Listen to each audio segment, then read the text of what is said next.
ایک دفعہ کا ذکر ہے، کسی گاؤں میں ایک بڑھئی رہتا تھا۔ وہ بہت نرم دل اور خدا ترس انسان تھا۔ وہ دن بھر لکڑی کی چیزیں بناتا اور ان کو بیچ کر ضرورت مندوں کی مدد کرتا تھا۔ اس کو جب بھی کسی ضرورت مند کا پتہ چلتا یا غریب انسان نظر آتا، ان کو راشن پہنچاتا، بیماروں کو دوائی لا کر دیتا۔ سارے شہر کے لوگ اس کی عزت کرتے تھے۔ کچھ عرصہ یوں ہی گزر گیا۔ جب وہ بڑھئی بوڑھا ہوا تو اس کی نظر بھی کمزور ہو گئی، اور وہ بوڑھا بھی بہت ہو گیا تھا۔ اس وجہ سے وہ کمزور ہو گیا۔ اب وہ بہت مشکل سے چیزیں بناتا، اور جب ان کو فروخت کرتا تو راشن لے کر جانا بھی اس کے لیے بہت مشکل ہو گیا تھا۔ اس کی کوئی اولاد نہ تھی۔ وہ ساری زندگی یوں ہی اکیلا رہا۔ اس نے سوچا، میں نے ساری زندگی لوگوں کی مدد کی، مگر اب میرے بعد ان لوگوں کی مدد کون کرے گا؟ بڑھئی ساتھ ساتھ میز بنا رہا تھا، اور ساتھ ہی ساتھ یہ فکر اسے پریشان کیے جا رہی تھی کہ ان لوگوں کا کیا ہوگا جو میری امید پر اپنے بچوں کا پیٹ پال رہے ہیں۔ وہ بچے کیسے تعلیم حاصل کریں گے؟ کیسے روٹی کھائیں گے؟ ان بے سہارا عورتوں کا کیا ہوگا جن کا میں راشن پورا کرتا ہوں؟ ابھی وہ اسی سوچ میں ہی گم تھا کہ اچانک وہ میز ہلنے لگا۔ اچانک بڑھئی کو آواز آئی، اچھے بڑھئی، تم پریشان کیوں ہوتے ہو؟ بڑھئی نے آگے پیچھے دیکھا، کوئی نظر نہ آیا۔ بڑھئی نے سوچا، یہ میرا وہم ہوگا۔ پھر اسے آواز آئی، میں تمہاری جگہ لوگوں کی مدد کروں گا۔ میں ان لوگوں کو راشن پہنچاؤں گا اور دوائیں پہنچاؤں گا جن کی تم مدد کرتے ہو۔ ان بچوں کی کتابیں میں پوری کروں گا۔ کوئی گاؤں کا بچہ تمہارے بعد بھی کبھی بھوکا نہیں سوئے گا۔ تم کون ہو؟ میں وہی میز ہوں جس کو تم اتنے پیار اور محنت سے بنا رہے ہو۔ بڑھئی بہت خوش ہوا اور اس میز کو بوسہ دیا۔ میں نے ساری زندگی میز اور کرسیاں بنانے میں لگا دی۔ اب تم ہی میری اولاد ہو۔ تم ہی چیزوں نے میرا کام سنبھالنا ہے۔ تم ہی نے میری عزت رکھنی ہے اور لوگوں کی مدد کرنی ہے۔ میں آپ کی جگہ وہ سب کام کروں گا جو آپ کرتے تھے۔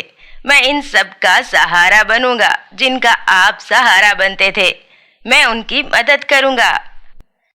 اگلے روز میز اڑ کر اس گھر میں گیا جہاں وہ راشن پہنچایا کرتا تھا۔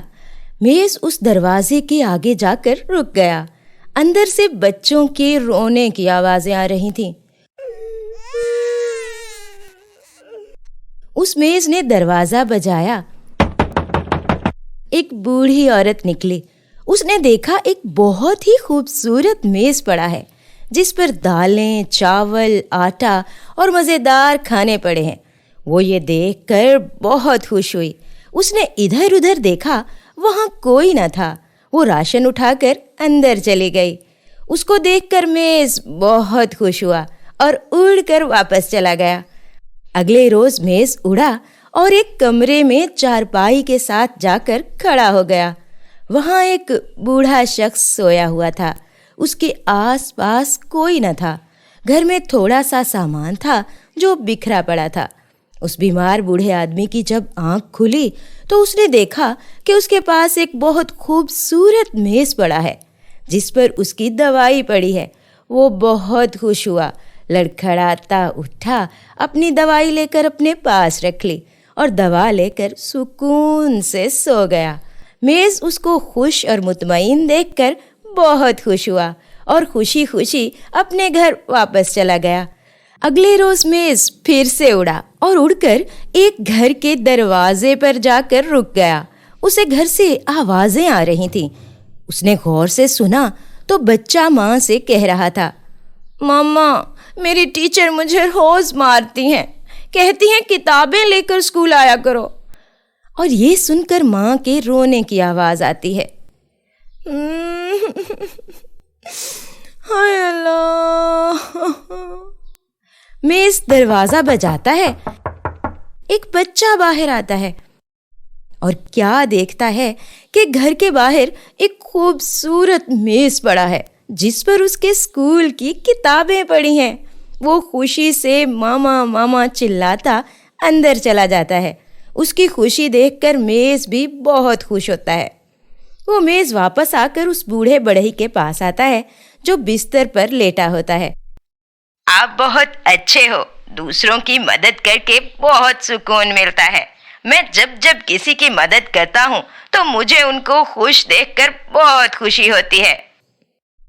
بوڑھا مسکراتا ہے اور وہیں اس کی آنکھیں بند ہو جاتی ہیں اور بوڑھے کی روح مطمئن ہو کر آسمان پر چلی جاتی ہے اور میز رونے لگتا ہے، لیکن ساتھ ہی ساتھ وہ مطمئن ہوتا ہے کہ وہ اس ڈیوٹی کو سنبھالے رکھے گا۔